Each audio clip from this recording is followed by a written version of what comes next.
আয়নার সামনে দাঁড়িয়ে নিজেকে নিপুণভাবে পর্যবেক্ষণ করে যাচ্ছে মেয়েটা। শাড়ির আঁচলের ধার দিয়ে ক্ষতস্থানগুলো আবছা দেখা যাচ্ছে। শাড়ির আঁচলটা ফেলে দিতেই তার ক্ষতস্থানগুলো সেই বীভৎস রাতের স্মৃতিগুলোর প্রমাণ দেবে। গলার নিচ থেকে কোমর অবধি ক্ষতস্থান শুকিয়ে গেলেও রেশ রয়ে গেছে। অনেক কষ্টে প্রাণে বেঁচে গিয়েছিল সে। পুরনো বাড়িটার এই একটা রুমে সাক্ষী হয়ে রয়েছে তার কান্না, আর্তনাদ, মনের গহীনে লুকিয়ে থাকা কষ্টের। একজন বলেছিল, ভালোবাসা জিনিসটা কারো কারো কাছে অমৃত তো কারো কাছে বিষ। মেয়েটার ক্ষেত্রে ভালোবাসা জিনিসটা বিষে পরিণত হয়েছে। একটা নামী পরিবারের অন্তরালের দাবার খেলার গুটি ছিল সে। 4 মাস পরও কথাগুলো মনে পড়লে চোখের নোনা পানি ধারা বাধা মানতে চায় না। পেটের দিকে নজর পড়তেই সামলে নেয় নিজেকে সে। আজ 18 সপ্তাহ চলতো যদি বাচ্চাটা বাঁচানো যেত। বাঁচার আশাটুকু শেষ হয়ে গেছে। এখন শুধু অয়ন শিকদারের মুখোমুখি হবার পালা। চোখ মুছে নিজেকে শান্ত করতে করতে বলে উঠল, মৃত মানুষ ফিরে আসে না, প্রাপ্তিও আর ফিরে যাবে না শিকদার ভিলাতে। প্রাপ্তি সেই রাতে মারা গিয়েছে। জন্ম নিয়েছে খুশবু। খুশবু কাঁদবে না। তাকে যে ফিরতে হবে শিকদার ভিলায়। এতদিন যে অয়ন শিকদার তার জীবন নিয়ে খেলেছে, তাকে এখন শাস্তি দেবার পালা। অপরদিকে সন্ধ্যা 7টা বাজে। বইয়ের মতন সাজানো হয়েছে শিকদার ভিলাকে। এঙ্গেজমেন্ট বলে কথা। শহরের সবচেয়ে জাঁকজমক সাজসজ্জা করা হয়েছে আজ ভিলাকে। নামি দামি সকল লোকেরা জমা হবে আজ এখানে। মহিমা শিকদার নিজে সব তদারকি করছেন। শিকদার কোম্পানির উত্তর অধিকারেরই আজ এঙ্গেজমেন্ট বলে কথা। তাও আবার শহরের টপ 5 বিজনেসম্যানদের একজনের ছেলে, হেলাল খানের একমাত্র মেয়ের সাথে। এতদিনে স্বপ্ন পূরণ হতে চলল মহিমা শিকদারের। অন্ধকার রুমের এক কোনায় প্রাপ্তির একটা ছবি হাতে বসে আছে অয়ন। বাহিরের সাজসজ্জা কিছুই তাকে স্পর্শ করতে পারছে না।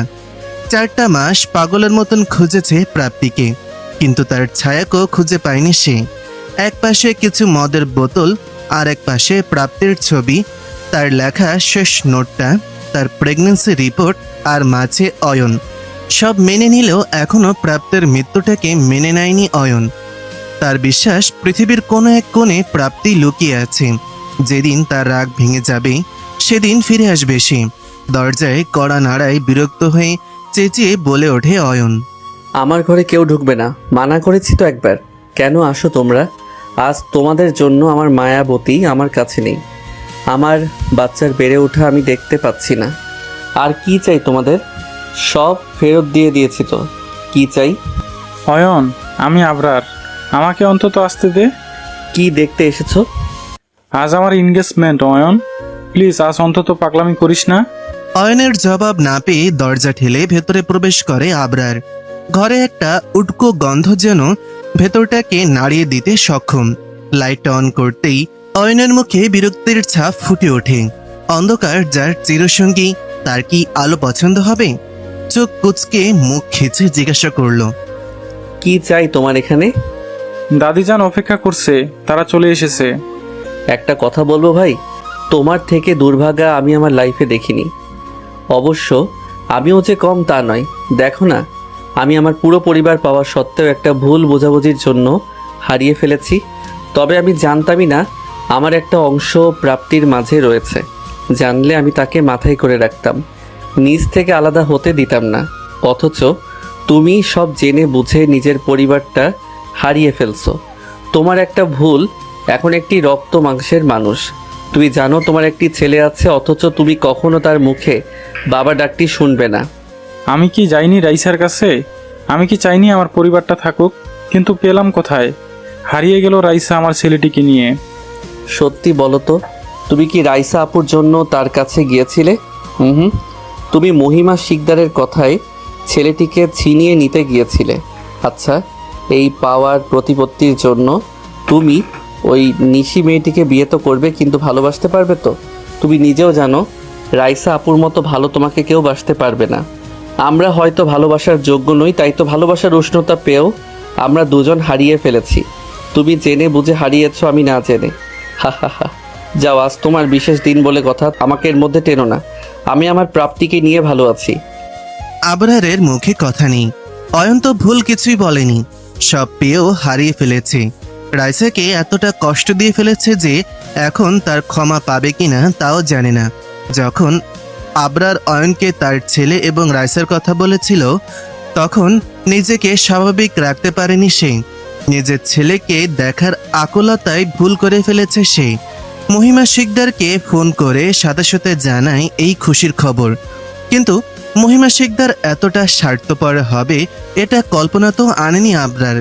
অয়নে সবকিছু ছেড়ে দেবার পর মহিমা শিকদার আবরারকে পুনরায় শিকদার কোম্পানির দায়িত্বে সঁপে দেন, যার জন্য আবরারকে সোজা সাপটা জানিয়ে দেন। তুমি যদি চাও বাচ্চাটিকে আমাদের পরিবারে নিয়ে আসতে পারো, কিন্তু রাইসা নামক মেয়েটিকে যদি বিয়ে করতে চাও তবে তোমাকে শিকদার পরিবার ছাড়তে হবে। আমি চাই না ওই মেয়ে আমার পরিবারে বউ হয়ে আসুক। অয়নকে নিয়ে আমার কোনো কালে মাথা ব্যথা ছিল না, কিন্তু এখানে তোমার ব্যাপার। আমার আপন নাতির বউ একজন চরিত্রহীন মেয়ে, যে কিনা বিয়ের আগে মা হয়ে যায়। এমন মেয়ে হবে এটা আমি মানব না। এখন তুমি ভেবে নাও কি করবে। কিন্তু আমিও তো একই ভুল করেছি দাদিজান। ছেলেরা টুকটাক ভুল করেই থাকে, এটা এত বড় ব্যাপার না। আর আমার মতে ছেলেটাকে তোমার কাছে আনাই ভালো, তাহলে তোমার ডিভোর্সের নাটকটা আরো শক্তপোক্ত হবে। রাইসা মেয়েটিকে কিছু টাকা দিয়ে দাও, তাহলেই তো হবে। কিন্তু আমি বুড়ো হয়েছি, এত চাপ আমি নিতে পারবো না। ভেবে দেখো তুমি। আবরারকে এই কঠিন সিদ্ধান্তটা স্বার্থপরের মতো নিতে হয়। যখন রাইসাকে এই ব্যাপারে সে জানায়, তখন থেকে রাইসা আব্রাহামকে নিয়ে পালিয়ে যায় শহর থেকে। অনেক খোঁজাখোঁজির পরও তাকে এই শহরে পায়নি আবরার। আজও খুঁজে যাচ্ছে রাইসাকে। একটা শেষ জায়গা আছে, কিন্তু সেখানে রাইসাকে পাবার পসিবিলিটি না পাওয়ার সমান। আবরার আজ নিজের সাথে চোখ মেলাতে পারছে না। আজ যদি অয়নের মতন বুকের পাটা থাকতো, সব ছেড়ে ছুড়ে চলে যেত রাইসার কাছে, কিন্তু সেটা তার নেই। সে দাদিজানের হাতের পুতুল। রাইসাকে তার জীবনে ফেরাতে হলে নিজের জায়গায় শক্ত হতে হবে। দাদিজানের হাত থেকে পুতুল নাচের দড়িটা কেড়ে নিতে হলে নিজেকে লোহার মতন শক্ত করতে হবে, যাতে ভারের টানে দড়ি ছিঁড়ে না যায়। এখন এই এঙ্গেজমেন্টের মিথ্যা নাটকটা তাকে চালিয়ে যেতেই হবে, কিন্তু বিয়ে অবধি এই নাটক গড়াতে দেবে না সে। তার জীবনে যদি কোনো নারী আসে, সেটা রাইসা ব্যতীত আর কেউ হবে না। এখন অনেক কাজ বাকি, রাইসাকে পাওয়া বাকি, নিজের পজিশন প্রতিপত্তি বাড়ানো বাকি। আচ্ছা, রাইসা যদি জানে এই এঙ্গেজমেন্টের কথা, তবে কি ও আরও ভুল বুঝবে আবরারকে? অনুষ্ঠান শুরু হয়ে গেছে। নিশি আর আবরার মুখোমুখি দাঁড়ানো। মহিমা শিকদারের মুখে হাসি ধরছে না। নিশি মেয়েটা যথেষ্ট আধুনিক একটা মেয়ে। লেখাপড়া শেষে বাবার ব্যবসায় জয়েন করেছে। এমন একটা মেয়ে তো চায় নিজের নাতিবউ হিসেবে মহিমা শিকদার। আবরার যেন কাঠের পুতুলের মতন দাঁড়িয়ে আছে। তার কোনো আগ্রহ নেই এই মিথ্যা অনুষ্ঠানে। নিশির বান্ধবীরা রিং নিয়ে আসলে রিং সেরেমনি শুরু করেন মহিমা শিকদার। প্রথমে আবরারের হাতে রিং পরিয়ে দেয় নিশি। এবার আবরারের পালা। যেই না আবরার রিং পরাতে যাবে, অমনি ফোনটা বেজে ওঠে। রিং রেখে ফোনে কথা বলতে ব্যস্ত হয়ে পড়ে আবরার। নিশির ব্যাপারটা একদম ভালো লাগেনি। এদিকে ফোন রিসিভ করে যা শোনে তাতে আবরারের মাথা এক মুহূর্তের জন্য বন্ধ হয়ে যায়। অপর পাশ থেকে আবরারের অ্যাসিস্ট্যান্ট জিহান বলে, স্যার, রাইসা ম্যামকে খুঁজে পাওয়া গেছে, কিন্তু উনি ভালো নেই স্যার। এখানে একজন পরিচিত আত্মীয়র বাড়িতে থাকছেন। একটি সাধারণ প্রাইমারি স্কুলে শিক্ষিকা হিসেবে যোগ দিয়েছেন। কষ্ট করে বাচ্চাটিকে বড় করছেন। ছেলেটির বয়স 7 মাস হতে চলেছে। এখানে সবাই জানে উনি বিধবা। আর সেদিন ওনাকে উত্ত্যক্তও কম করা হয়নি। মাটি কামড়ে এখানে পড়ে রয়েছেন। এখানে ওনার আত্মীয় ছাড়া কেউ থাকে না। উনি প্রায় 55 বছরের একজন মহিলা। ওনার আপন বলতে কেউ নেই। তাই রাইসা ম্যামকে এখানে থাকার পারমিশন দিয়েছেন। স্যার, এখন আমরা কি করব? রাইসাকে যাতে কেউ কোনো রকম ডিস্টার্ব না করে সেটা দেখার দায়িত্ব তোমার। আমি খুব দ্রুত চিটাগাং আসছি। বলে ফোনটা রেখে দেয় আবরার। আজ রাইসাকে এত কিছু সহ্য করা লাগছে, এটা শুধুমাত্র তার জন্য। সেদিন যে ভুল করেছিল আজ সেই একই ভুল সে করবে না। চোখ দুইটা মুছে স্টেজে চলে গেল সে। আবরারকে দেখে মহিমা চৌধুরীর হাসি কিছুটা মলিন হয়ে গেল। তিনি আজ করতে পেরেছেন সামনে আবরার কি করতে যাচ্ছেন। মাইকটা হাতে নিয়ে আবরার ডিসক্লেয়ার করে দিল, আপনাদের দামি সময় নষ্ট করার জন্য আন্তরিকভাবে দুঃখিত। সামনে এমনটা যাতে না হয় সেটাই চেষ্টা করব। আজ এঙ্গেজমেন্টটা হবে না, উই আর সরি। যাওয়ার সময় অবশ্যই খেয়ে যাবেন। Thank you. আবরারের ডিক্লারেশনের পর মহিমা চৌধুরী যখন তাকে কিছু জিজ্ঞাসা করে, সে পাশ কাটিয়ে নিজের রুমে চলে যায়। তাকে প্যাকিং করতে হবে। রাইসাকে একবার যেহেতু খুঁজে পেয়েছে, আর হারাতে দেবে না সে। আবরারের এতটা উদ্ধত্ত দেখে রাগে ফুঁসছেন মহিমা শিকদার। কোনোভাবে হেলাল খানকে বুঝিয়ে শান্ত করলেন তিনি। এতদিনের বন্ধুত্বের খাতিরে উনিও শান্ত হয়ে গিয়েছেন, কিন্তু আবরারের তার সাথে কথা না বলে এমন সিদ্ধান্ত নেওয়াতে অনেক অখুশি হলেন মহিমা শিকদার। রাত 11টা। আবরার, অয়ন এবং মহিমা শিকদার মুখোমুখি বসে রয়েছেন।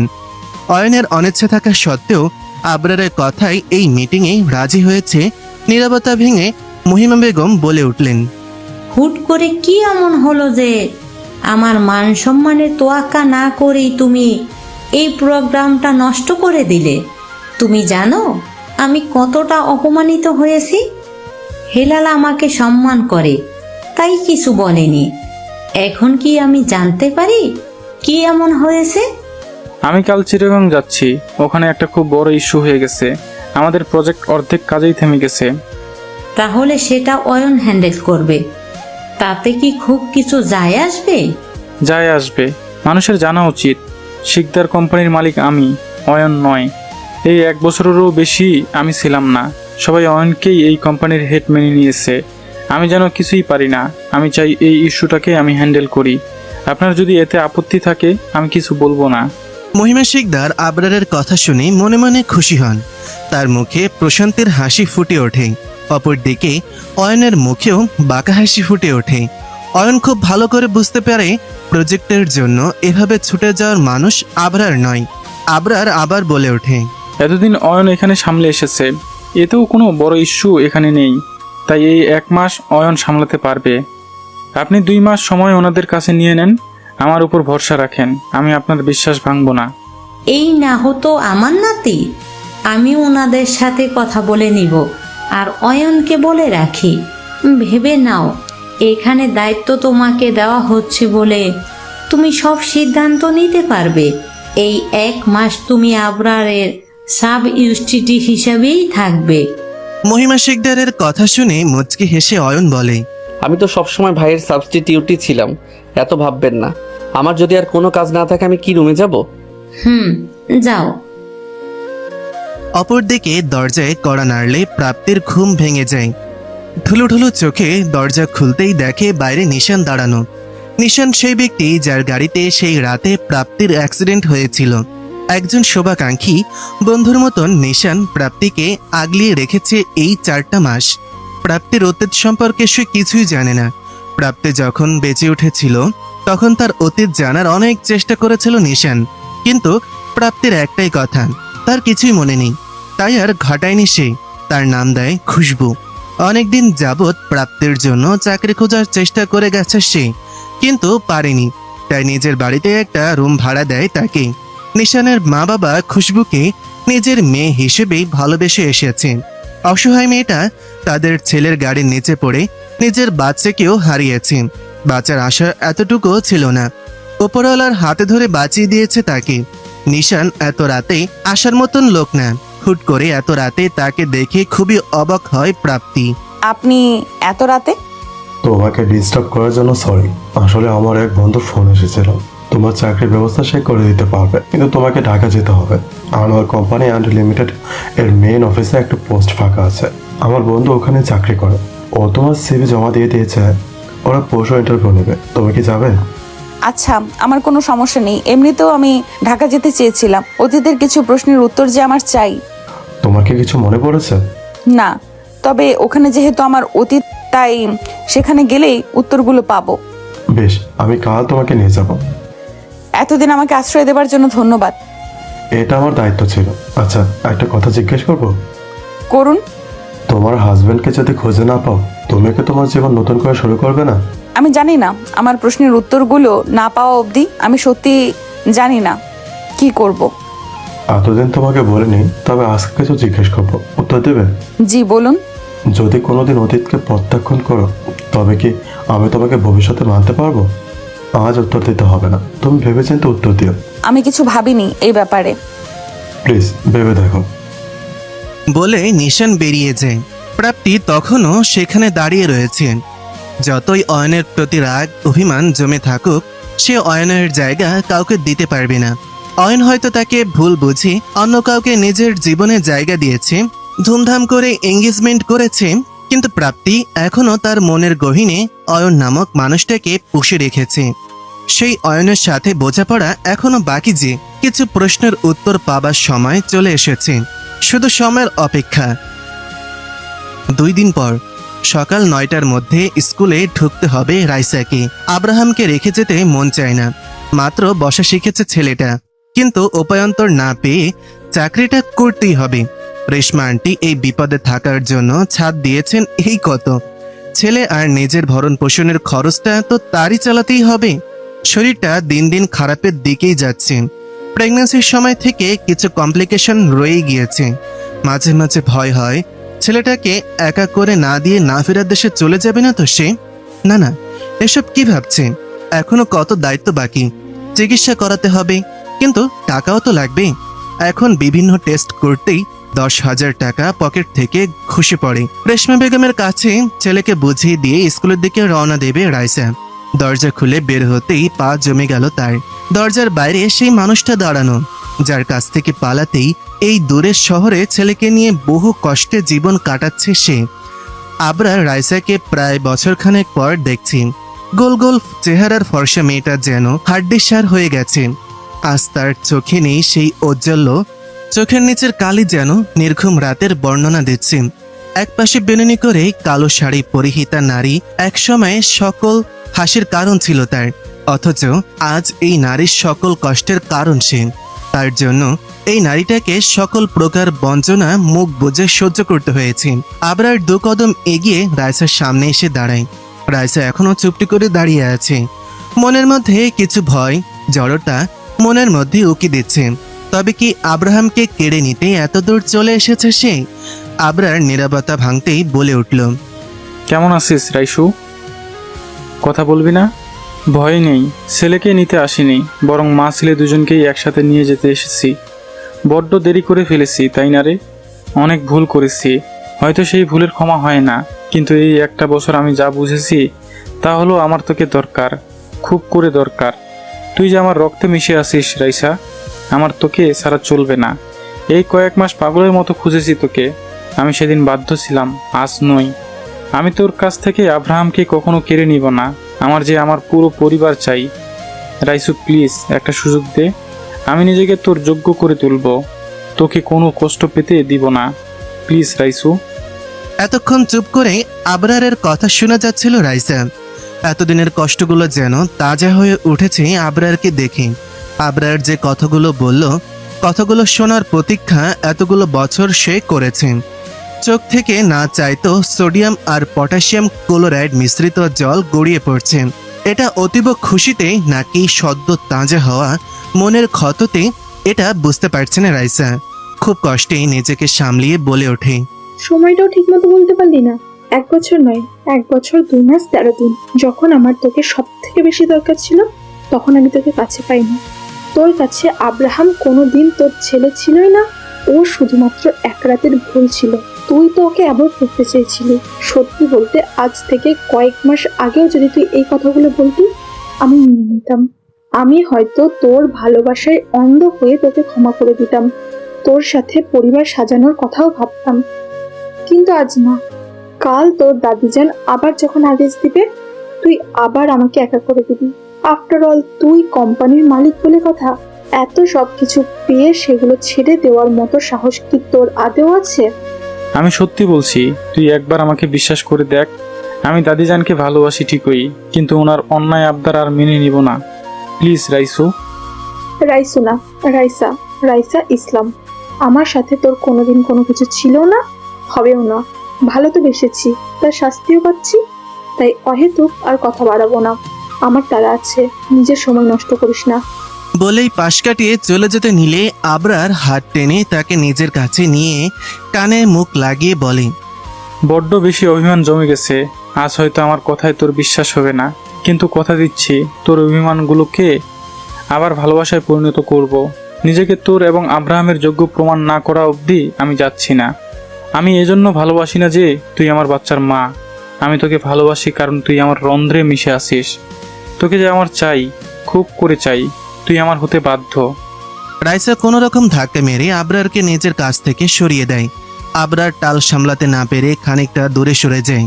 রাইসার আগে গজগজ করতে করতে বলে, নিজের পাওয়ারের গরম অন্যখানে দিস, আমার কাছে না। কিসের বাধ্য? আমি তোর কাছে কোনো কিছুর জন্য বাধ্য নই। আজ স্পষ্ট শুনে রাখ, আমার জীবনে তোর অস্তিত্ব নেই। আমি তোকে ভালোবাসি না। চলে যা এখান থেকে প্লিজ। সেটা সময় বলে দিবে। রাইসা কথা না বাড়িয়ে গটগট করে সেখান থেকে চলে গেল। আবরার রাইসার যাওয়ার পানে তাকিয়ে আছে। একটা বড় নিঃশ্বাস ছেড়ে নিজেকে আশ্বস্ত করে, আমি পারবো, আমাকে যে পারতেই হবে। প্রমিস করছি, যদি তোর মনে নিজের জন্য জায়গা না করতে পারি তবে আর কোনোদিন তোর সামনে আসবো না। কিন্তু আমি এত তাড়াতাড়ি হাল ছাড়বো না। এক সপ্তাহ পর সকাল 10টা একটা জরুরি কাজের জন্য অয়ন স্বামীর সাথে দেখা করতে এসেছে। মাসখানেক হয়ে গেছে অয়ন স্বামীর সাথে দেখা করেনি। এখানে এসে জানতে পারে স্বামীর আপাতত দেশে নেই, যে কারণে স্বামীর বড় ভাই আশফির সাথে মিটিংটা কমপ্লিট করতে হবে। আবরারের অবর্তমানে আনোয়ার কোম্পানি অ্যান্ড লিমিটেডের সাথে প্রজেক্টটা অয়নকে কমপ্লিট করতে হবে। এতদিন পর অয়নকে দেখে আশফি তাকে জড়িয়ে ধরে। বেশ শুকিয়ে গেছিস, খাওয়া দাওয়া কি কিছু করিস না? আর খাওয়া দাওয়া, প্রাপ্তির হাতে রান্নার অভ্যাস হয়ে গেছে। এখন আর লোকমান কাকার রান্না ভালো লাগে না। তোমার খবর বলো, শুনলাম বিয়ের পর নাকি ভাবি তোমার গার্লফ্রেন্ডের সাথে ব্রেকআপ করিয়ে দিয়েছে। আর গার্লফ্রেন্ড, এতদিনে যত মেয়ে ফ্রেন্ড ছিল তাদের ব্লক লিস্টে পাঠিয়ে দিয়েছে। বউ মানেই প্যারা। যাক, প্যারাটা কারো লাইফে তো আছে। তুই কি আর বিয়ে শাদী করবি না? যদি কোনোদিন আমার মায়াবতী ফিরে আসে তখন তাকে কি উত্তর দেব বলো? তার অবর্তমানে অন্য কাউকে নিজের জীবনে জায়গা দিয়েছি জানলে আরও রেগে যাবে ও। আমি ওর স্মৃতি আঁকড়ে ভালোই তো আছি। সত্যি ভালো আছিস তো? তুমি কি কথাই বলবে নাকি মিটিং শুরু করবে? আচ্ছা আচ্ছা, চল। অপরদিকে এক সপ্তাহ হতে চলেছে। নিশানের বন্ধুর সাহায্যে এই কোম্পানিতে জব পেয়েছে প্রাপ্তি। একজন কলিগ সামিয়ার সাথে একটা ছোট্ট বাসায় থাকছে সে। মেয়েটা খুব ভালো। একা একা এত ভাড়া দেওয়াটা কষ্টকর হয়ে গিয়েছিল, তাই প্রাপ্তিকে তার সাথে থাকতে প্রস্তাব দেয়। শহরে অন্য কোথাও থাকাটাও সুবিধার মনে হচ্ছিল না দেখে প্রাপ্তিও রাজি হয়ে যায়। প্রতিদিনের মতন নিজের ডেস্কে বসে কাজ করছিল, তখন প্রাপ্তির সিনিয়র এসে জানায়, খুশবু, তোমাকে বস ডাকছে মিটিং রুমে। কাল যে তোমাকে ফাইলটা দিয়েছিলেন ওটাও সাথে নিয়ে যেও। ফাইলটা কমপ্লিট হয়েছে। বস তো ক্লায়েন্টের সাথে মিটিংয়ে আছেন, এখনই কি যাব আমি? হ্যাঁ, ফাইলটা ক্লায়েন্ট দেখতে চেয়েছে, তুমি গেলে বুঝবে। ঠিক আছে। মিটিং রুমে দরজার বাইরে দাঁড়িয়ে থেকেই প্রাপ্তি বলল, may I come in sir? আরে খুশবু, ভেতরে আসো। ফাইলটা ভেতরে ঢুকতেই প্রাপ্তির হাত জমে গেল। মাথাটা মুহূর্তেই ফাঁকা হয়ে গেছে। ভেতরে বসে থাকা মানুষটা যে তার খুব পরিচিত। 4 মাস পর মানুষটাকে দেখছে সে। আর যার কাছে এত কিছু প্রশ্নের উত্তরের অপেক্ষায় এই শহরে তারই আগমন। সেই মানুষটার সাথে অতর্কিতে তার দেখা হয়ে যাবে, এটা তো জানা ছিল না। মানুষটা বড্ড শুকিয়ে গেছে। যে চোখের ভাষা একসময় বিশ্বাস করে ভালোবেসেছিল তাকে, আজ সেই চোখ যেন গর্তের কোঠরে চলে গেছে। লোকটাকে দেখে আজকেও মায়া লাগছে। যার রাগ জেদে পুরো ঘর কাঁপত, আজ বড্ড শান্ত লাগছে লোকটাকে। তার জীবনে তো নতুন মানুষ চলে এসেছে, তবে কেন এতটা উদাসীন লাগছে তাকে? আশফির কণ্ঠস্বর ঘোর ভাঙায় প্রাপ্তির। দরজায় দাঁড়িয়ে আছো কেন? ভেতরে আসো, ফাইলটা ওনাক দাও। অরণ্যের দিকে ইশারা করে। জি স্যার। এতক্ষণ মাথা নিচু করে থাকলেও প্রাপ্তির বলা জি স্যার যেন ভেতরটাকে নাড়িয়ে দিয়েছে অয়নের। বারংবার প্রাপ্তিকে পাবার আশা এতটাই নিরাশ করেছে যে আজ আবার সেই আশাটুকু পুনরায় সজাগ করতে মন চাইছে না। চোখ তুলে যদি দেখে মানুষটা ভুল, তখন কি করবে? মস্তিষ্কে প্রাপ্তির কথা এতটাই গেঁথে গেছে যে নিজেই নিজের পৃথিবী থেকে আলাদা করিয়ে ফেলেছে। সারাক্ষণ মনে হয় আশেপাশে প্রাপ্তির ছায়া ঘুরে বেড়াচ্ছে। নিজেকে খুব কষ্টে সামলে নিয়েছে সে, আবার আশাহত হবার মতন মনের জোর আর নেই যে। তবু মাথা উঁচিয়ে সামনে বসে থাকা মানুষটার দিকে তাকায় সে। মানুষটা যে আর কেউই নয়, প্রাপ্তি, তার মায়াবতী। চেয়ার ছেড়ে দাঁড়িয়ে এক মুহূর্ত দেরি না করে জড়িয়ে ধরলো তার মায়াবতীকে। প্রাপ্তি, তুমি ফিরে এসেছো? সত্যি ফিরে এসেছো তুমি? কেন ছেড়ে গিয়েছিলে আমায়? তোমার রাগ হয়েছিল আমার উপর, আমায় বকতে পারতে। তুমি যা শাস্তি দিতে আমি মাথা পেতে নিতাম। তুমি জানো, এই 4 মাস পাগলের মতো খুঁজেছি তোমায়। কোথায় হারিয়ে গিয়েছিলে তুমি? অয়নের কাছ থেকে কোনো মতে নিজেকে ছাড়িয়ে বলতে লাগলো প্রাপ্তি। আপনার কোথাও ভুল হচ্ছে স্যার, আমি প্রাপ্তি নই। প্লিজ পাবলিক প্লেসে এমন অসভ্যতা করবেন না। প্রাপ্তি, এভাবে কেন বলছো? আমার প্রাপ্তিকে আমি অন্ধকারের মাঝেও চিনে নিব। তুমি এভাবে কেন বলছো? আবার বলছি, আমি প্রাপ্তি নই, আমি আপনাকে চিনি না। এবার মেজাজ খারাপ হতে লাগলো অয়নের। প্রাপ্তি কেন নিজেকে তার থেকে আড়াল করতে চাইছে? এতটা রাগ জমে আছে যে সে অয়নকে চিনতে চাইছে না। নিজেকে সংবরণ করে অয়ন আবার প্রাপ্তির কাছে যায়। তার হাত দুইটা প্রাপ্তির গালে আলতো করে ছুঁয়ে বলে, প্রাপ্তি, তুমিও জানো আমিও জানি তুমি আমার প্রাপ্তি। তাহলে কেন অস্বীকার করছো তুমি? রাগ হচ্ছে বলতে পারো। এভাবে আমাদের সম্পর্কটা অস্বীকার তো করো না। অয়নের হাত দুইটাকে ছিটকে চেঁচিয়ে ওঠে প্রাপ্তি। বারবার অসভ্যতা কেন করছেন? আমি প্রাপ্তি নই, আমার নাম খুশবু। আপনি বারবার কেন জোর করে যাচ্ছেন? আমি আজকের আগে আপনাকে দেখিও নি। স্যার, এই যে আপনার ফাইল, প্লিজ আমি আসছি। বলে মিটিং রুম থেকে বেরিয়ে গেল প্রাপ্তি। দৌড়ে ওয়াশরুমে চলে গেল সে। পানি ছেড়ে অঝরে কাঁদতে লাগলো। সে তো চেয়েছিল এই মানুষটার সাথে জীবন কাটাতে, চলেও গিয়েছিল। ফিরে আসতে কি চেয়েছিল? কিন্তু এই মানুষটার জীবনে তো অন্য কারো আগমন ঘটে গেছে। কেন ফিরবে সে? 1 সপ্তাহ আগে তার এঙ্গেজমেন্টও হয়ে গেছে। তাহলে আজ তাকে দেখে এতটা অনুনয় কেন করছিল? তাকে কেন দেখে মনে হচ্ছিল মানুষটা ভালো নেই? গোলক দাদার মধ্যে নিজেকে যেন আউলিয়ে ফেলছে প্রাপ্তি। অপর দিকে নিজেকে কিছুতেই শান্ত করতে পারছে না অয়ন। তার মায়াবতী তাকে চিনতে চাইছে না। অয়নকে উত্তেজিত দেখে আশপি মিটিং রুম ফাঁকা করে ফেলে। অয়নের কাঁধে হাত রেখে তাকে বলে, তোর কথা ভুল হচ্ছে, মেয়েটি প্রাপ্তি নয়, ওর নাম খুশবু। এই 1 সপ্তাহ হয়েছে ও এখানে জয়েন করেছে। ও তো ঢাকাতেও থাকে না, তোর কথা ভুল হচ্ছে। দুজন মানুষ এক চেহারার কিভাবে সম্ভব ভাই? সেই প্রশ্ন যে আমাকেও ভাবাচ্ছে না তা নয়। এর শেষ আমি দেখে ছাড়বো। তুমি শুধু আমার একটি কাজ করে দিবে। বল কি কাজ? আসপির সাথে কথা বলে সেখান থেকে বেরিয়ে পড়ে অয়ন। ডেস্কে সে জানতে পারে শিকদার কোম্পানির প্রজেক্টের দায়িত্ব প্রাপ্তিকে দেওয়া হয়েছে। প্রাপ্তি খুব ভালো করে জানে এটা কার কারসাজি। তবে নিজেকে দুর্বল করবে না সে। অয়নকে এবার আর বিশ্বাস করবে না সে। প্রজেক্টের কাজ করতে করতে রাত 11টা বেজে যায় প্রাপ্তির। একে তো সামিরা চলে গেছে, ওপরে রাত। এই রাতে একা একা বাসায় যাবে কিভাবে, এটা নিয়ে একটা চিন্তায় পড়ে গেল প্রাপ্তি। অফিস থেকে বের হতেই কেউ একজন পেছন থেকে প্রাপ্তির মুখ চেপে ধরে। প্রাপ্তি কিছু বোঝার আগেই কালো কাপড় দিয়ে চোখ মুখ বেঁধে তাকে একটা গাড়িতে ওঠানো হয়। প্রাপ্তি সর্বোচ্চ চেষ্টা করে গোঙাতে লাগলো। বেশ কিছু সময় পর গাড়িটা কোথাও থামলো। প্রাপ্তিকে টানতে টানতে কোথাও নিয়ে ধাক্কা মেরে অচেনা লোকটা। তাল সামলাতে না পেরে মেঝেতে পড়ে যায় প্রাপ্তি। অচেনা লোকটা তখন প্রাপ্তিকে চেপে ধরে, তার ওপর ভর ছেড়ে দেয়।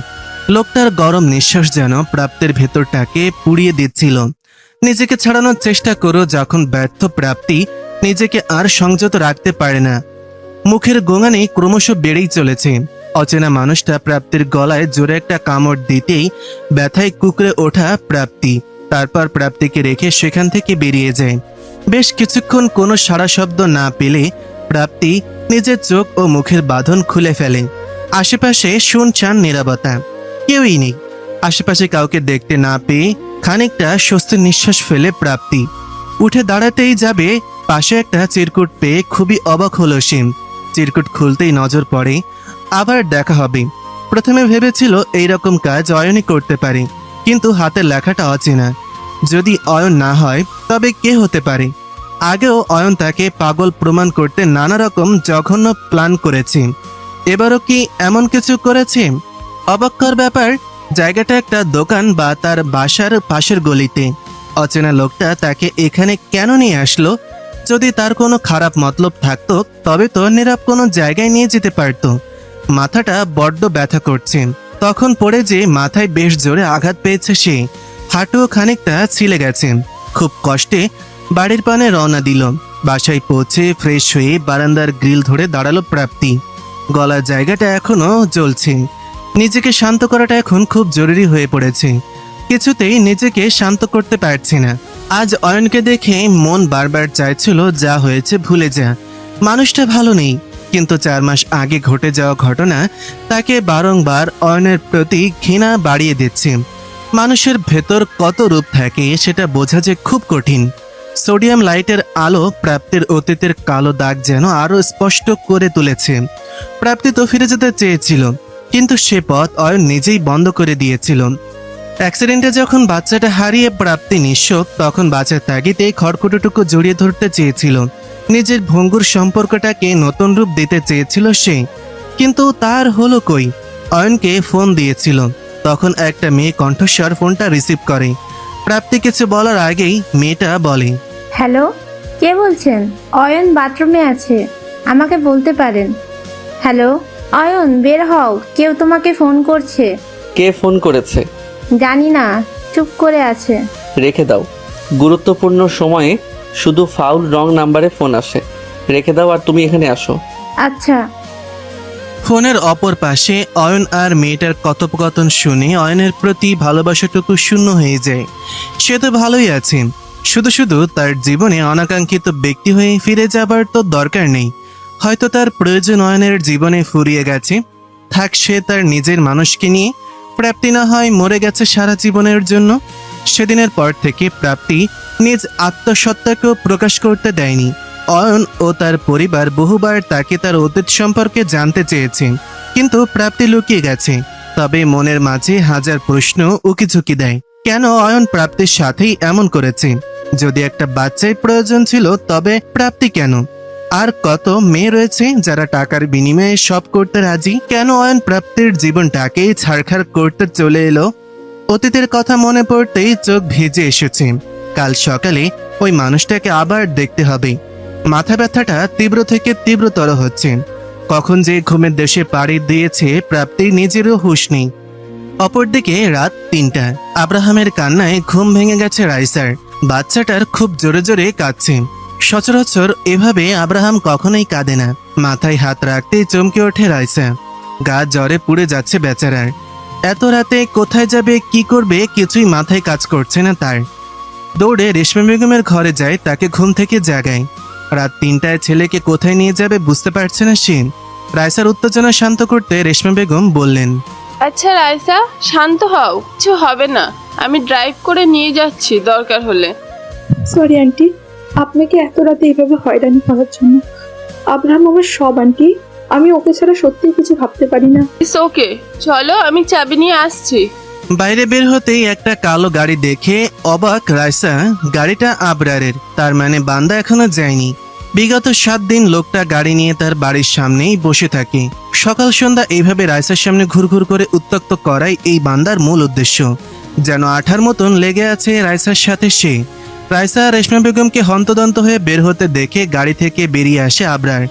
আজকাল রাতগুলো নির্ঘুম কেটে যায় তার। রাইসাকে এক ঝলক না দেখলে ঘুমেরা যেন তার কাছে আসতেই চায় না। রাইসার উদ্বিগ্ন মুখখানা তাকে জানান দিয়েছে কিছু একটা গুরুতর ঘটেছে। রাইসাকে প্রশ্ন করলে কোনো উত্তর পাবে না এটা তার অজানা নয়, তাই সরাসরি রেশমা বেগমকে প্রশ্ন করে সে।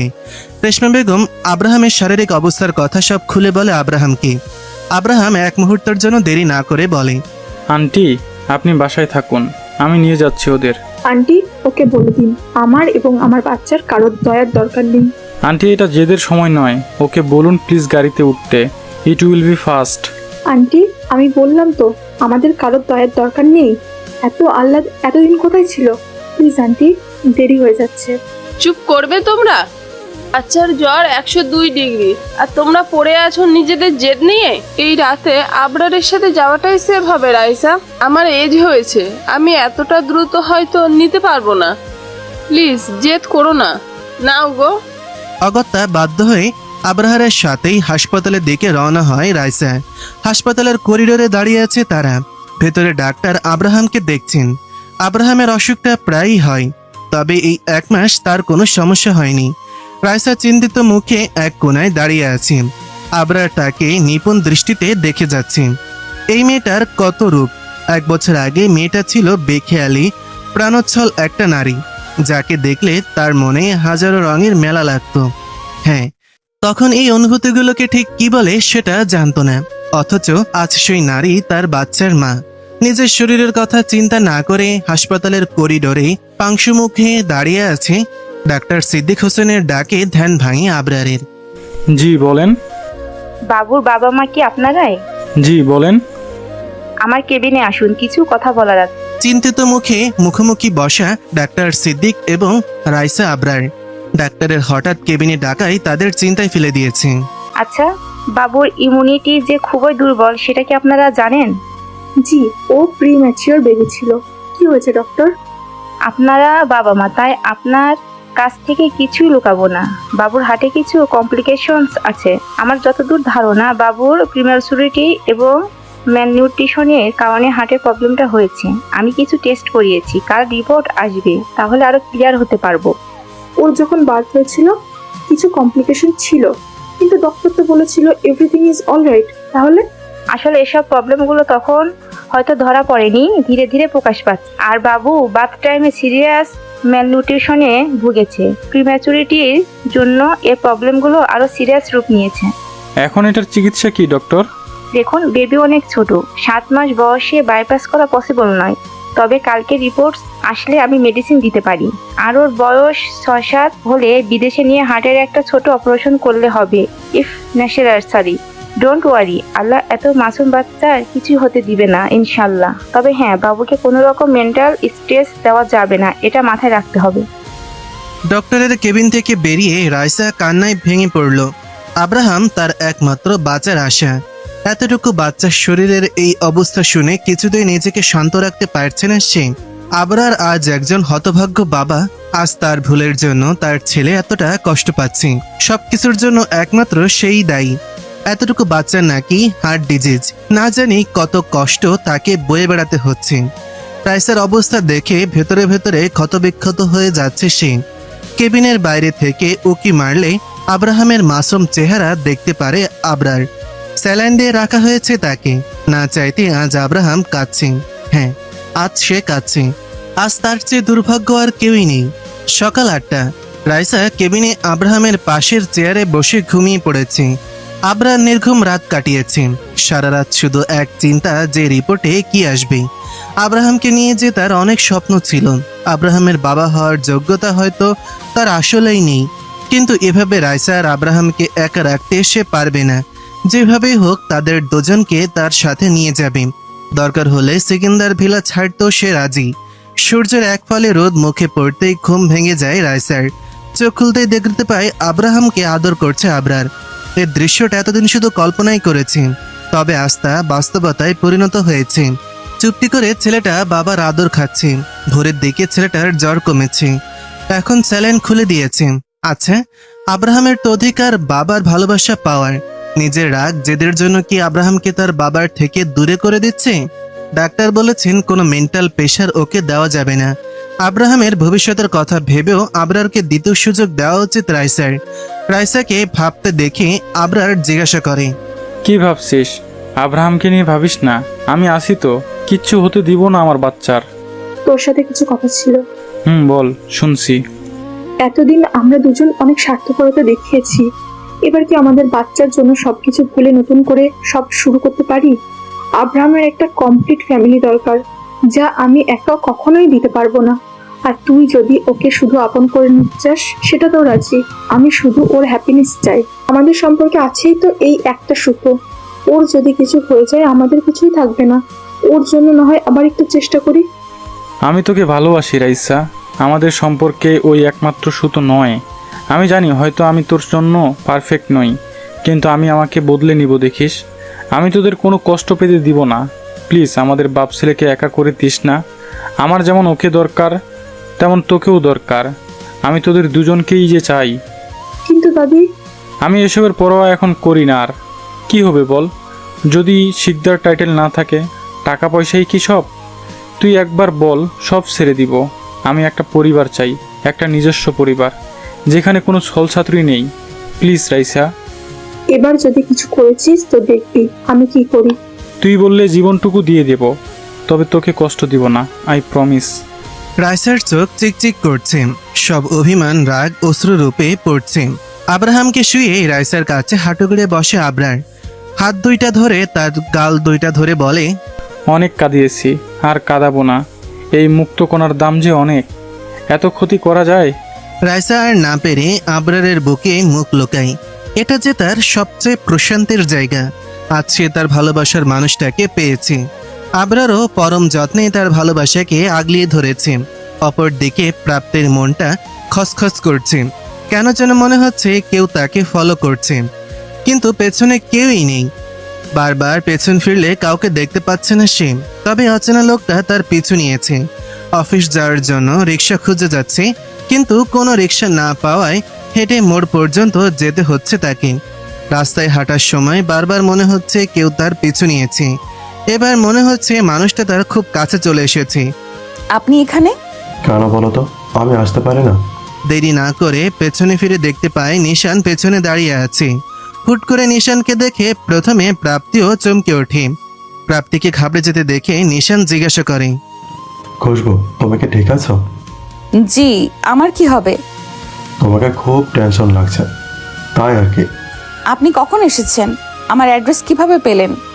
সকালে এলাম, আর অ্যাড্রেস আমার বন্ধু দিল। বলো তুমি নাকি এখানে থাকছো।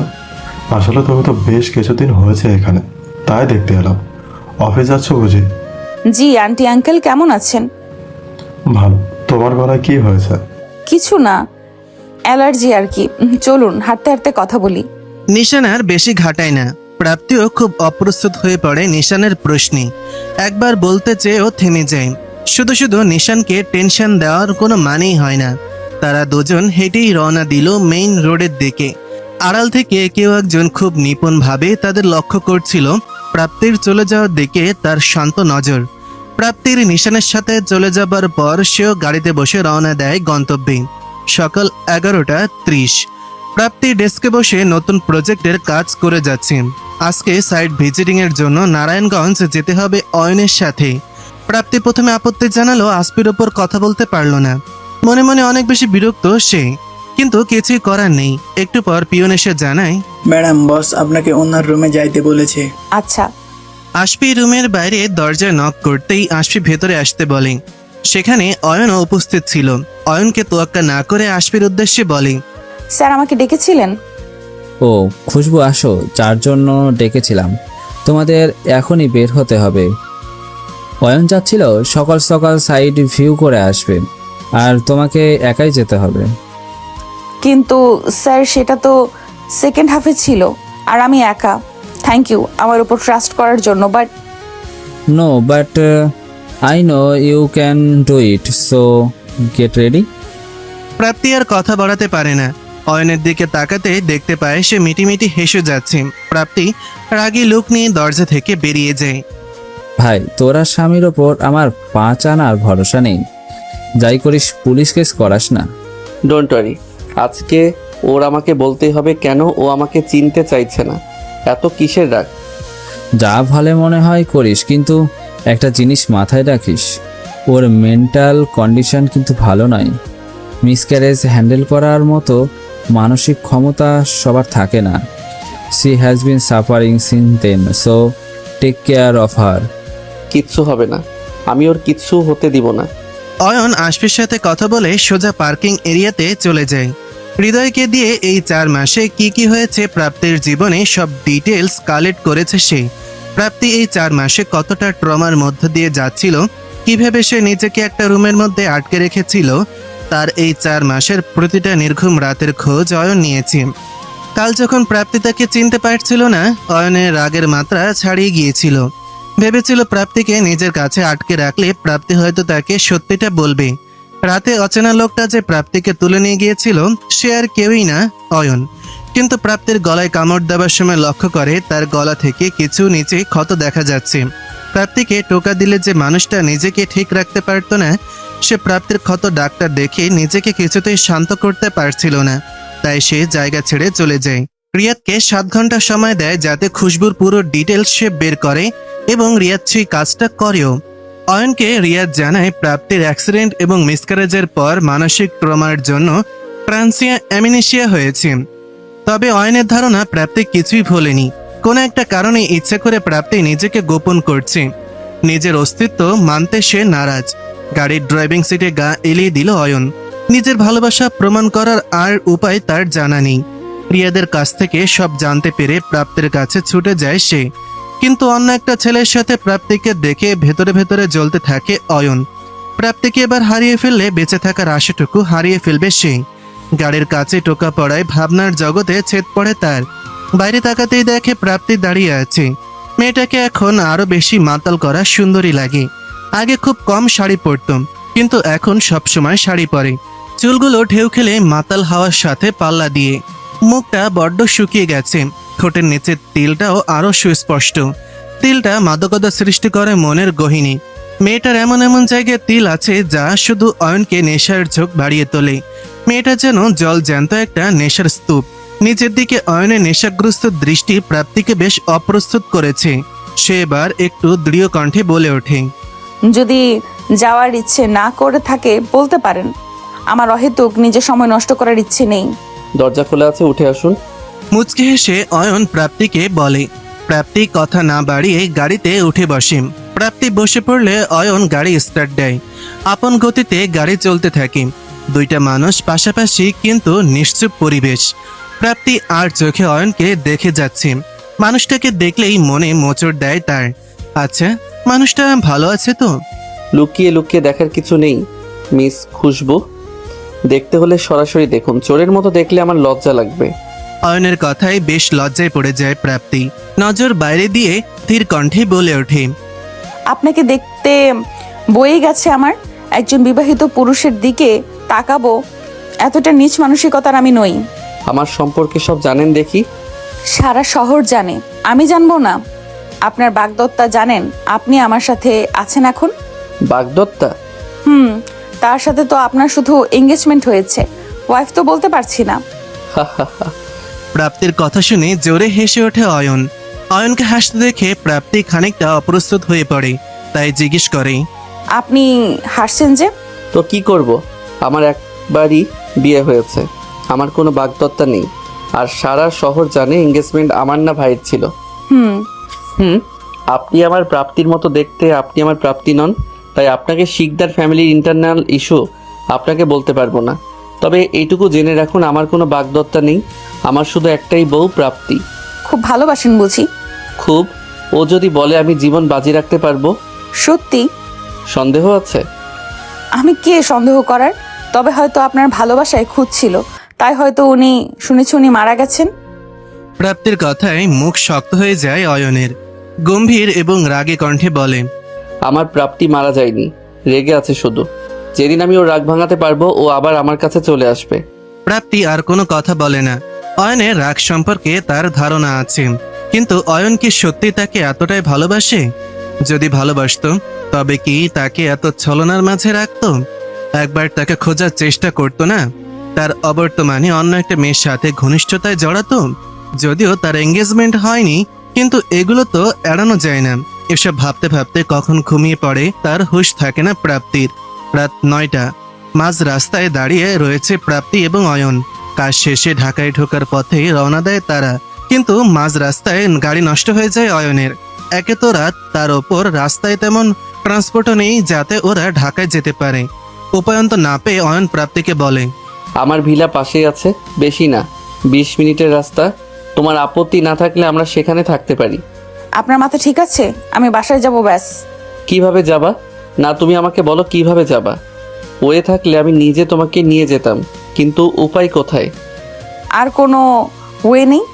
না, এত রাত আমি মেকানিক পাবো না। কাল সকাল অবধি এখানে থাকার থেকে ভিলায় আরামসে থাকাটা অনেক বেশি ভালো বলে আমার মনে হয়। আর বৃষ্টি আরম্ভ হবে এক্ষুনি। তুমি থাকতে চাইলে আমার সমস্যা নেই, তবে আমি এখানে রাত কাটাবো না। ঠিক আছে চলুন। অয়ন মুচকি হেসে রাস্তায় হাঁটা শুরু করলো। প্রাপ্তিও পিছু পিছু ধীর পায়ে হাঁটতে লাগলো। ভিলায় পৌঁছাতে পৌঁছাতে বৃষ্টি শুরু হয়েছে। গগন বিদারী আওয়াজে মেঘ ডাকছে। ভিলায় যে প্রাপ্তিকে একটা রুম দেখিয়ে দেয় অয়ন। ফ্রেশ হয়ে বারান্দায় দাঁড়ায় প্রাপ্তি। বৃষ্টির ছিটা প্রাপ্তির মুখ ভিজিয়ে দিচ্ছে। আজ প্রাপ্তির মাঝেও উন্মাদনা ছোঁয়া লাগছে। খুব ইচ্ছে হচ্ছে বৃষ্টিকে আলিঙ্গন করতে।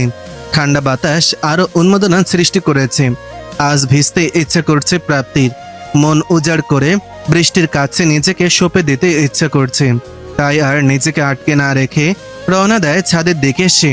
বেশ কিছুক্ষণ ভেজার পর এক জোড়া উষ্ণ হাত তাকে পেছন থেকে আলিঙ্গন করে। শীতল শরীরে উষ্ণ হাতটা যেন ভালোবাসার উষ্ণতা বাড়িয়ে প্রাপ্তির প্রতিটা লোম কষে পৌঁছে দিচ্ছে। পেছন ফিরে দেখে নেশাগ্রস্ত চোখে অয়ন তাকে দেখছে। অয়নের কাছে প্রাপ্তিকে কোনো অপসরার চেয়ে কম লাগছে না। ভেজা ঠোঁট জোড়া ছুঁয়ে দেওয়ার অদম্য ইচ্ছা তাকে মাতাল করছে। মাঝে মাঝে পুরুষের পক্ষে নিজেকে আটকে রাখা বড্ড কঠিন। নিজেকে সামলানোর ব্যর্থ চেষ্টায় অয়ন হার মেনে নেয়। প্রাপ্তিও যেন একটা ঘোরের মাঝে আছে।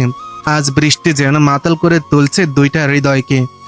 অয়ন প্রাপ্তিকে নিজের খুব কাছে নিয়ে আসে।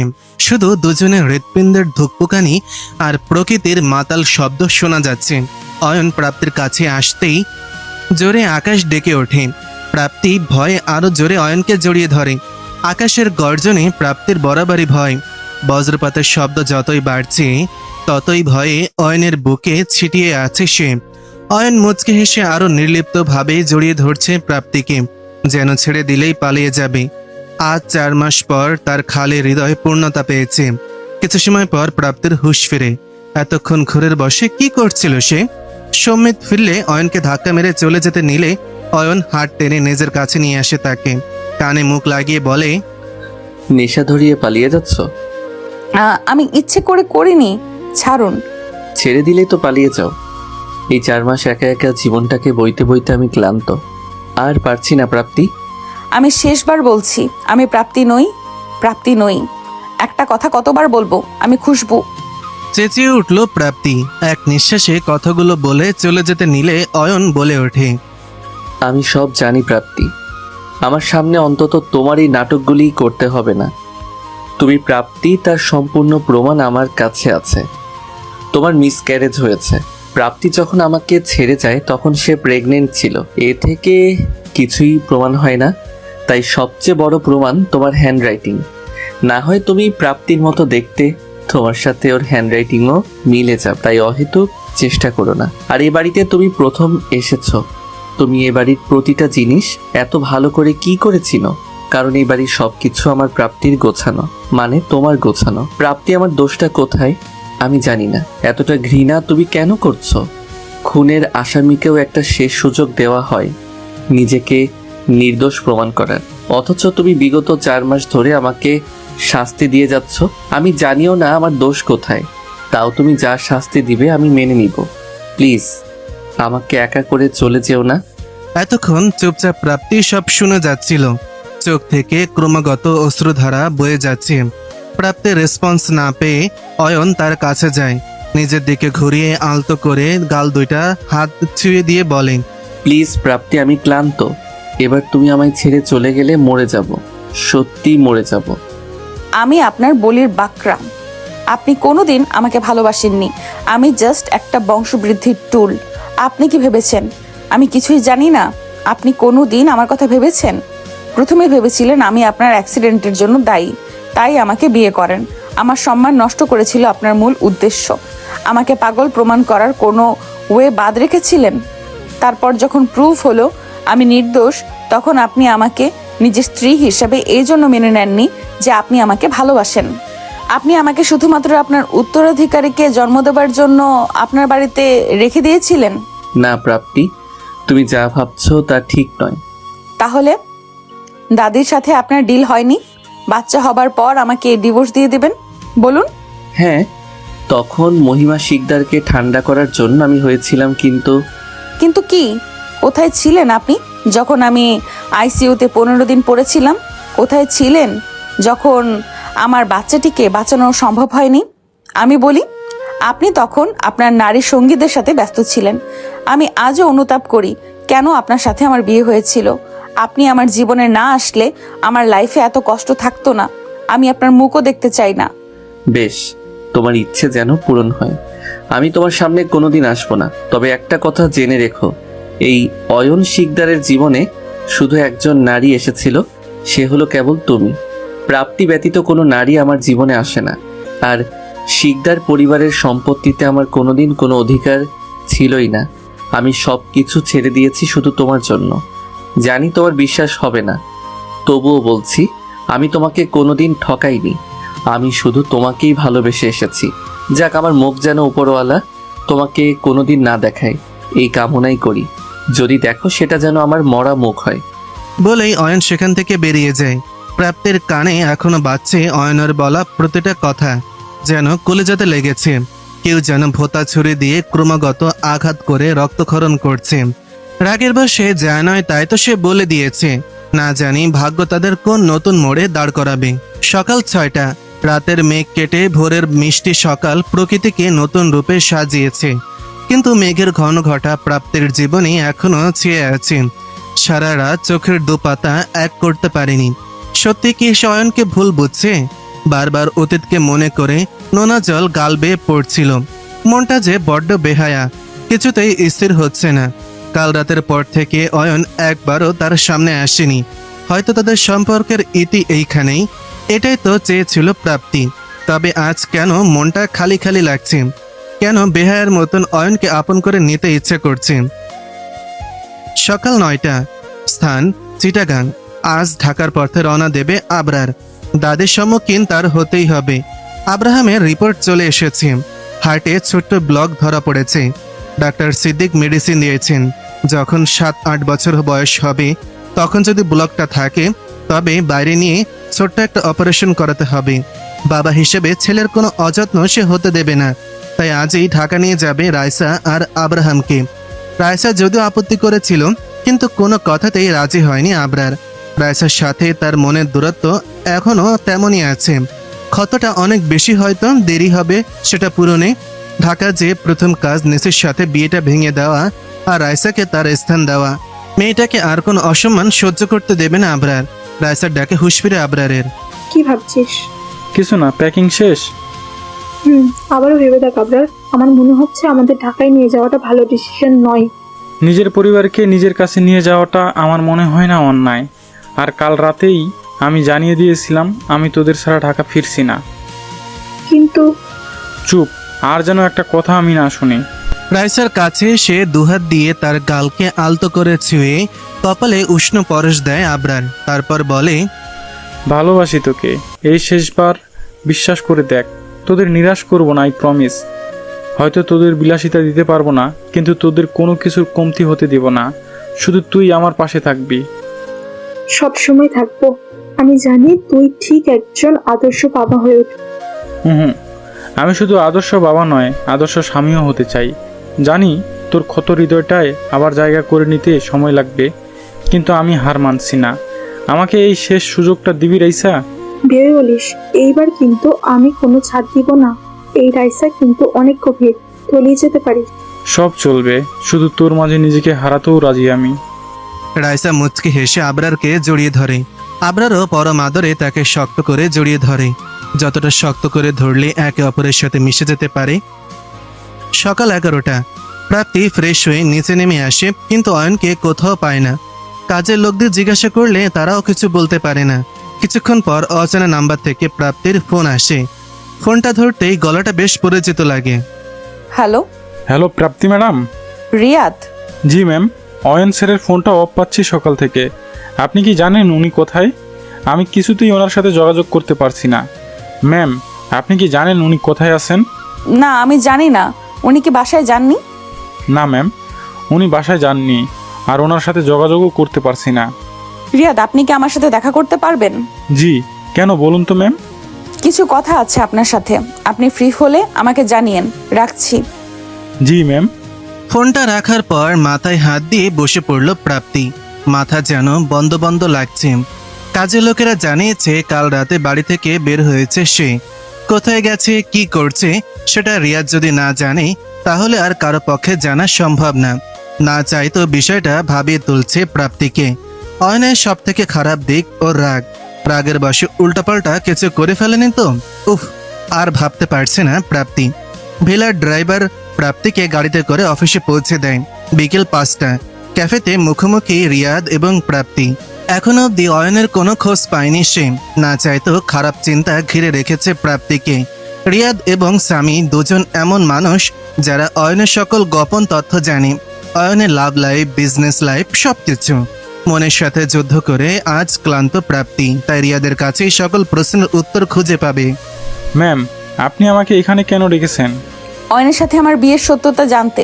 কেন অয়ন আমাকে বিয়ে করেছিল, আপনি ছাড়া কেউ আমাকে উত্তর দিতে পারবে না। স্যার আপনাকে বিয়ে করেছিল, তার পেছনে সেই মুহূর্তে একটা কারণ ছিল, তা হচ্ছে প্রতিশোধ। আপনার নামের ফেক অ্যাকাউন্টের কারণে উনি ভেবেছিলেন আবরার স্যারের অ্যাক্সিডেন্টে কোথাও না কোথাও আপনারও দোষ ছিল। আর আপনাকে একটা গোলকধাতার ভেতরে রাখার কারণ দুইটি ছিল, একটি দাদিজান, দ্বিতীয়টি ওই প্রতিশোধ।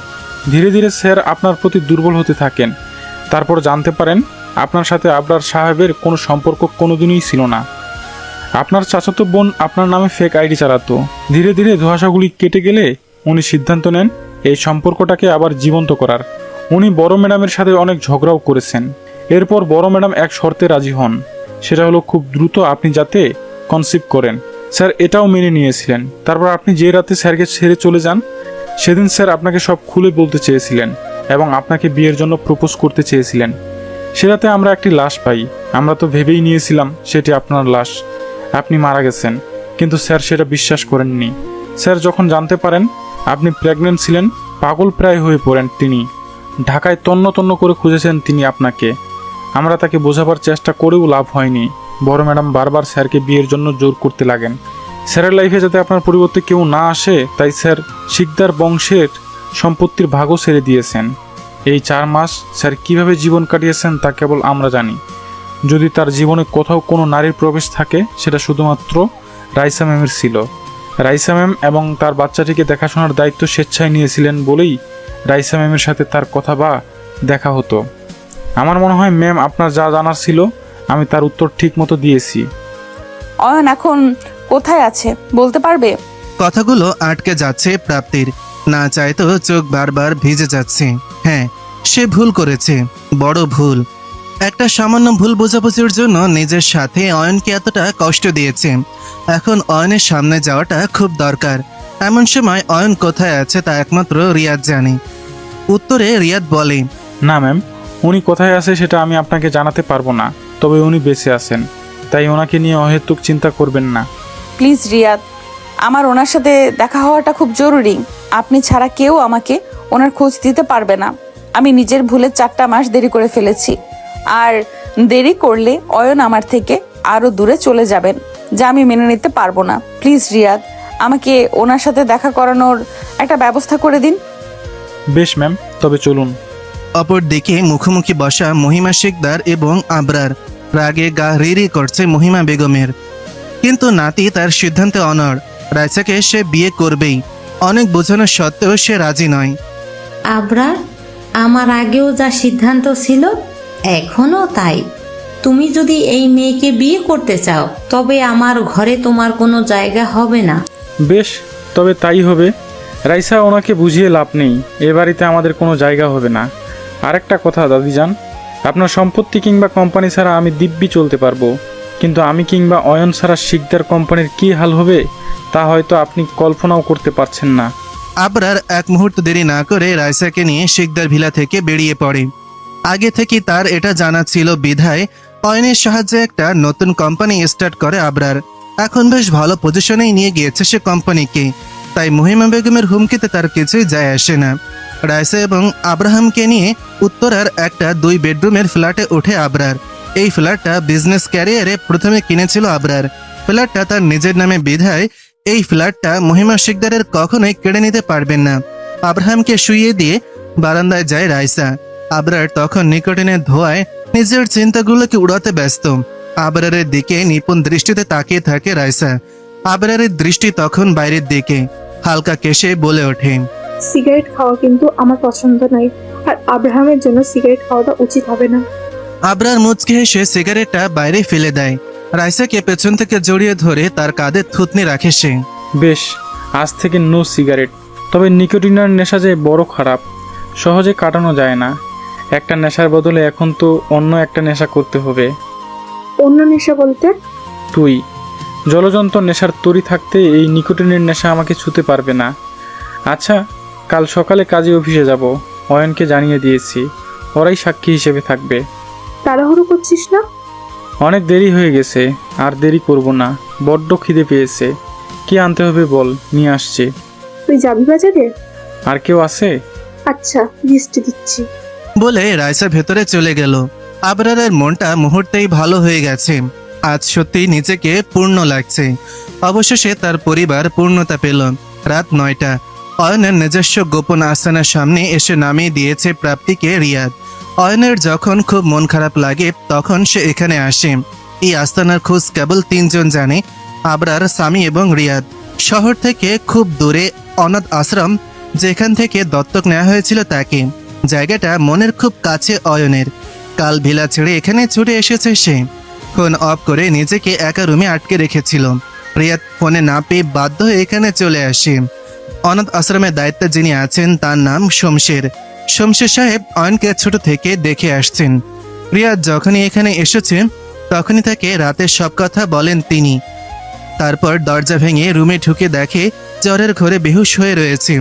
প্রাপ্তি ধীর পায়ে ভেতরে আসলে শমশের সাহেবের সাথে তার দেখা হয়। শমশের সাহেব তাকে দেখেই বলেন, তুমি প্রাপ্তি, তাই না? আপনি আমাকে চেনেন? অয়ন তোমার ছবি দেখিয়েছিল। সকাল থেকে ছেলেটার খুব জ্বর মা, জ্বরের ঘরে তোমার নাম ধরে ডাকছে। এখন তুমি এসে গেছো, ওকে দেখে রাখো। আপনি চিন্তা করবেন না, কিছু হবে না। রুমে প্রবেশ করে অয়নকে ঘুমন্ত দেখে পাশে বসে প্রাপ্তি। মানুষটার মুখের দিকে তাকানো যাচ্ছে না, নিজেকে অপরাধী লাগছে। সেদিন কেন তার জন্য অপেক্ষা করেনি প্রাপ্তি? নিজের একটা ভুলে আজকে তাদের এই দুজনকে এইভাবে বিক্ষিপ্ত করে দিয়েছে। অয়নের পাশে বসে হাতটা ধরে সারা রাত সেভাবেই কাটিয়ে দেয় প্রাপ্তি। সকাল 7টা, সূর্যের আলো মুখে পড়তেই ঘুম ভাঙে অয়নের। মাথাটা এখনো ধরে আছে, জ্বর নেই কিন্তু দুর্বলতা কাটেনি। হাতের ভার ভার লাগে। পাশ ফিরে দেখে প্রাপ্তি হাত দুইটা 2 হাত দিয়ে জড়িয়ে ধরে ওইভাবেই ঘুমিয়ে আছে। প্রথমে স্বপ্ন মনে হয়েছিল সবকিছু। প্রাপ্তির ঘুমন্ত মুখটা যেন তার সকল অসুখের ঔষধ। অজান্তেই হাতটা মুখের ওপর পড়ে থাকা চুলগুলো সরিয়ে দিল। মুখে ছোঁয়া পেতেই ঘুম ভেঙে যায় প্রাপ্তির। অয়নকে সজাগ দেখে প্রাপ্তি হন্তদন্ত হয়ে জিজ্ঞাসা করে, কিছু লাগবে? তুমি এখানে? ঠিকানা কোথায় পেলে? রিয়াদ দিয়েছেন। আপনার কিছু লাগবে? কেন এসেছো? আমার মুখ যাতে না দেখতে হয় তাই তো এখানে চলে এসেছি, তোমার থেকে দূরে। তাহলে আমি বলি কি, চলে যাও। আপনার জ্বর এখন নেই, তবে আপনি ফ্রেশ হয়ে যান, আমি খাবার নিয়ে আসছি। জ্বরে মরে যাব না, তোমার সেবার আমার প্রয়োজন নেই। চলে যাও। আবার মায়ায় বাঁধবে, আবার একা করে চলে যাবে। একাই তো থাকতে হবে, তবে এই মায়ার কি প্রয়োজন? বুঝিয়ে বলছেন তো? আমার একটা সামান্য ভুলে 4 মাস আমাদের জীবন থেকে চলে গেছে। বাকি জীবনটাও কি এইভাবে একাকিত্বের অন্ধকারে কাটাবো আমরা? মানছি ভুল হয়েছে, আপনাকে অনেক কষ্ট দিয়েছি, কিন্তু বিশ্বাস করুন আমি ভালো নেই। আমার হৃদয়টা বড্ড ফাঁকা। এই বরফ শীতল জীবনে আমিও ভালোবাসার উষ্ণতা চাই, আর সেটা কেবল আপনি দিতে পারবেন। ভালোবাসি আমি আপনাকে। জেদের বশে যে ভুল করেছি আবার সেটা করতে চাই না। প্লিজ ফিরিয়ে দিবেন না আমাকে। আর একা করে চলে যাবে না তো? না, মৃত্যু অবধি আপনার সাথে বাকিটা জীবন কাটিয়ে দিব, আপনার ছায়া হয়ে, আপনার শক্তি হয়ে। ভালোবাসি অয়ন, আমি আপনাকে ভালোবাসি। আমিও যে খুব ভালোবাসি। তোমাকে ছাড়া যে আমার চলবে না প্রাপ্তি, একদমই না। আজ তাদের ভালোবাসা যেন পূর্ণতা পেল। সকল ভুল বোঝাবুঝি মিটিয়ে ভালোবাসার উষ্ণতায় তাদের হৃদয় পরিপূর্ণ হলো। একই দিনে অয়ন এবং প্রাপ্তি আর আবরার এবং রাইসা কাজী অফিসে আবার বিয়ে করল। মহিমা বেগম শাস্তিস্বরূপ সারা জীবনের একাকিত্ব মেনে নিল। আব্রাহামকে নিয়ে অয়ন, প্রাপ্তি, আবরার এবং রাইসা আবার নিজেদের মতন করে নিজেদের একটা সুখের আস্তানা সাজালো, যেখানে বাহ্যিক ঝড় থাকলেও নিজেদের মাঝে কোনো দুঃখ ক্লেশের স্থান নেই। পানের চিটা মুখে পড়ায় ঘুম ভেঙে গেল অয়নের। পিটপিট করে চোখ মিলে ড্রেসিং টেবিলের দিকে তাকাতেই চোখ আটকে গেল তার। প্রাপ্তির ড্রেসিং টেবিলের সামনে দাঁড়িয়ে খুব নিপুণভাবে চুল মুছছিল। এক দৃষ্টিতে প্রাপ্তিকে দেখছিল অয়ন। পরনে বেগুনি রঙের শাড়ি। বেগুনি রংটা খুব একটা পছন্দ নয় অয়নের, কিন্তু হলদেটে সাদা গায়ের সাথে রংটা যেন মিশে গেছে প্রাপ্তির সাথে, যেন রংটা তার জন্যই বানানো।